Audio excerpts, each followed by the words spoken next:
বাশার আল আসাদ ২০০০ সালে তার বাবা হাফিজ আল আসাদের মৃত্যুর পর ক্ষমতায় আসেন।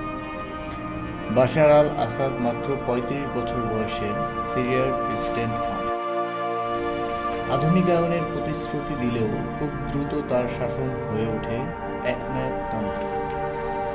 বিক্ষোভের মুখে পড়ে তার সরকার দুর্নীতি, দমনপীড়ন এবং যুদ্ধের দিকে এগিয়ে যায়। শেষ পর্যন্ত এই শাসন ব্যবস্থা আর টিকতে পারেনি। বাংলাদেশের শেখ হাসিনা সরকারের সাথে বাশার আল আসাদ এর শাসন ব্যবস্থা অনেকাংশেই মিলে যায়। একজন শাসক যখন দীর্ঘদিন ক্ষমতায় থাকেন, তখন দেশ এবং জনগণের মধ্যে আশঙ্কা তৈরি হয়, ক্ষমতা কি কখনোই বদলাবে না? কিন্তু শেষ পর্যন্ত তাদের পতন ঘটে। আজকের এই ভিডিওতে আমরা বাশার আল আসাদ সরকারের পতনের কারণ সম্পর্কে জানব।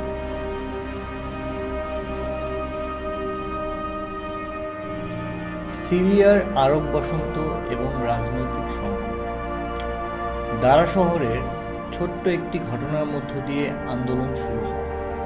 ২০১১ সালে আরব বসন্ত যখন মধ্যপ্রাচ্যকে নাড়িয়ে দিচ্ছিল, তখন সিরিয়ার জনগণও বাশার আল আসাদের সরকারের বিরুদ্ধে রাস্তায় নামে। তাদের দাবি ছিল গণতন্ত্র, মানবাধিকার এবং স্বাধীনতা। কিন্তু সরকার এই আন্দোলনকে কঠোরভাবে দমন করে। শান্তিপূর্ণ প্রতিবাদে গুলিবর্ষণ, গ্রেফতার এবং নির্যাতন চালায়। গৃহযুদ্ধ। মুখাবারাত বা গোপন পুলিশ এর দৌরাত্ম্য বেড়ে যাওয়ায় আন্দোলনের কঠোর দমন-পীড়নের ফলে সিরিয়ায় এক রক্তক্ষয়ী গৃহযুদ্ধ শুরু হয়। শাসকের আলুই সম্প্রদায়ের বিরুদ্ধে সুন্নি বিদ্রোহ হয়ে সাম্প্রদায়িক বিভাজনের সৃষ্টি হয়। বিদ্রোহীরা আলাদা আলাদা গ্রুপে বিভক্ত হয়ে পড়ে এবং বাশার আল আসাদ সরকারকে চ্যালেঞ্জ জানায়। বাশার আল আসাদ সরকারকে টিকিয়ে রাখার জন্য রাশিয়া ও ইরান সহায়তা করলেও আন্তর্জাতিক নিষেধাজ্ঞা ও চাপে তার শাসন চ্যালেঞ্জের মুখে পড়ে।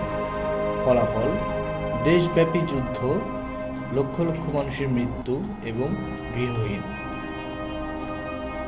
অর্থনৈতিক সংকট এবং দুর্নীতি।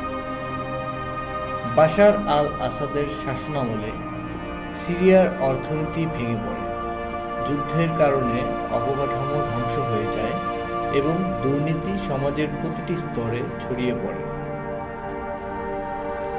বাশার আল আসাদ মনে করতেন তার শাসন চিরস্থায়ী হবে, কিন্তু ইতিহাস বলে জনগণের অসন্তোষ এবং দমনপীড়নের নিচে কোনো সরকারই টিকে থাকতে পারে না।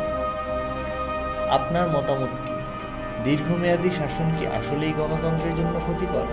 কমেন্টে জানাতে ভুলবেন না। ভিডিওটি ভালো লাগলে লাইক দিন এবং আমাদের চ্যানেল সাবস্ক্রাইব করুন।